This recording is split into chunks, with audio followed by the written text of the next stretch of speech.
On vous a menti sur le pouvoir. C'est pas une question de fric ou d'avoir la plus grosse armée. Et si je te disais que c'est la géographie qui décide qui domine le monde? Et si l'histoire le prouvait encore et encore? Ce soir, on plonge au cœur des forces cachées, qui ont façonné chaque empire, chaque guerre, et même le monde dans lequel on vit aujourd'hui. Ok, imaginez que vous jouez à une partie de risque mondial, mais au lieu de simplement lancer les dés et d'espérer le meilleur, de vrais pays font de vrais coups de force basés sur la géographie. Bienvenue dans le monde de la géopolitique, un domaine de pensée qui a émergé à la fin du 19e siècle, à l'époque où les empires se la jouaient un peu trop, l'industrialisation battait son plein, et la domination mondiale était en gros le passe-temps favori de tous les pays européens. Mais voilà le truc, la géopolitique ne se résume pas à qui a le plus d'armes ou d'or, c'est une question de géographie qui détermine qui gagne et qui mord la poussière. Les origines de la géopolitique en tant que domaine de pensée structuré remontent au climat intellectuel et politique de la fin du 19e siècle.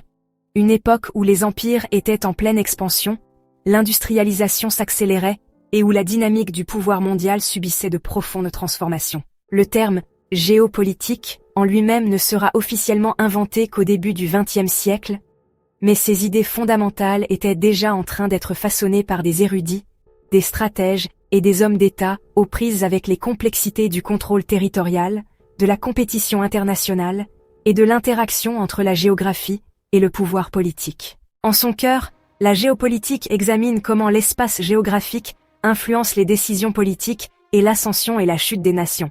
C'était particulièrement pertinent à la fin du 19e siècle, lorsque les puissances européennes étaient engagées dans une lutte acharnée pour la domination coloniale, cherchant à sécuriser des ressources, des routes commerciales et des positions militaires stratégiques à travers le monde. Les racines intellectuelles de cette discipline étaient profondément liées au courant idéologique plus large de l'époque, notamment le darwinisme social, l'expansionnisme impérial et la conviction que la géographie déterminait le destin des nations. Voici Friedrich Ratzel, un géographe allemand qui considérait les nations comme un biologiste observe des boîtes de pétri. Il voyait les pays comme des organismes vivants qui avaient besoin d'espace, Lebensraum, pour grandir et survivre. Logique, non? Eh bien, cette idée a plus tard pris une tournure sombre, mais à l'époque, c'était juste une tentative d'expliquer pourquoi certaines nations s'étendent, tandis que d'autres s'effondrent. Une des figures les plus importantes et influentes de ce nouveau domaine, Ratzel était un zoologiste et ethnographe de formation qui appliquait des métaphores biologiques à l'étude des États. Il soutenait que les nations fonctionnaient comme des organismes vivants qui avaient besoin d'espace pour grandir et prospérer. Son concept de Lebensraum, littéralement « espace vital », posait que les États, tout comme les entités biologiques, avaient une tendance naturelle à s'étendre territorialement afin de soutenir leur population et leurs activités économiques. Bien que le terme ait ensuite été récupéré de manière plus sinistre au cours du XXe siècle, les idées de Ratzel étaient initialement présentées dans un contexte scientifique et analytique, cherchant à expliquer pourquoi certains États prospéraient, tandis que d'autres déclinaient.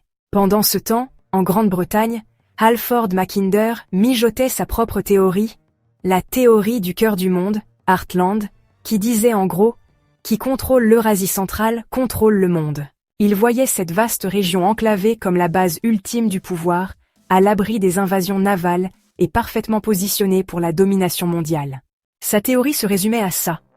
Contrôler l'Europe de l'Est, c'est contrôler le Heartland. Contrôler le Heartland, c'est contrôler l'île-monde, qui est en gros l'Eurasie et l'Afrique. Et si vous contrôlez l'île-monde, eh bien, félicitations, vous avez gagné au jeu de la domination mondiale. À peu près à la même époque, le géographe et stratège politique britannique Halford Mackinder formulait ses propres théories sur les déterminants géographiques du pouvoir. Contrairement à Ratzel, qui considérait les États comme des entités organiques, Mackinder abordait la géopolitique sous l'angle du contrôle stratégique de régions clés du monde.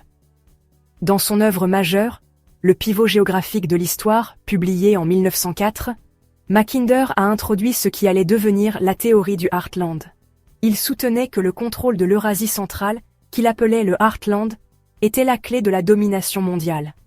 La vaste étendue continentale s'étendant de l'Europe de l'Est à la Sibérie était, selon lui, imperméable à la puissance navale, ce qui en faisait le bastion ultime pour tout aspirant hégémon mondial.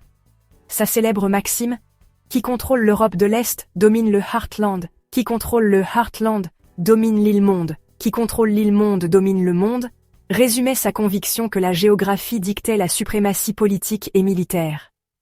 Mais ces théories n'existèrent pas en vase clos. Au XIXe siècle, c'était le règne du darwinisme social, l'idée que les nations comme les espèces sont en lutte permanente pour leur survie et que seuls les plus forts survivent. Pratiquement, ça a servi à justifier le colonialisme, parce qu'apparemment, s'emparer des terres, c'était juste la sélection naturelle en action. Ajouter la révolution industrielle à tout ça, et du coup, la puissance militaire et économique ne reposait plus seulement sur les terres, mais aussi sur les chemins de fer, les routes commerciales, et la capacité à déplacer des armées à une vitesse folle. Les Britanniques avaient régné sur les mers pendant des siècles, mais Mackinder voyait les trains comme le grand égalisateur, donnant aux empires terrestres comme la Russie le potentiel de défier les puissances maritimes. La révolution industrielle a également joué un rôle crucial dans l'évolution de la pensée géopolitique. Au fur et à mesure que les progrès technologiques rendirent les transports et les communications plus efficaces, le monde devenait de plus en plus interconnecté. Les chemins de fer en particulier ont modifié le calcul stratégique de la guerre et du commerce, permettant le mouvement rapide des troupes et des marchandises sur de vastes distances. La théorie du Heartland de Mackinder était, en partie, une réponse à la prise de conscience que les empires terrestres pouvaient désormais remettre en question la domination des puissances navales traditionnelles comme la Grande-Bretagne. La construction du Transsibérien, par exemple, était perçue comme un potentiel bouleversement, permettant à la Russie de projeter sa puissance au cœur de l'Eurasie et de contrebalancer la puissance maritime de la Grande-Bretagne et des États-Unis.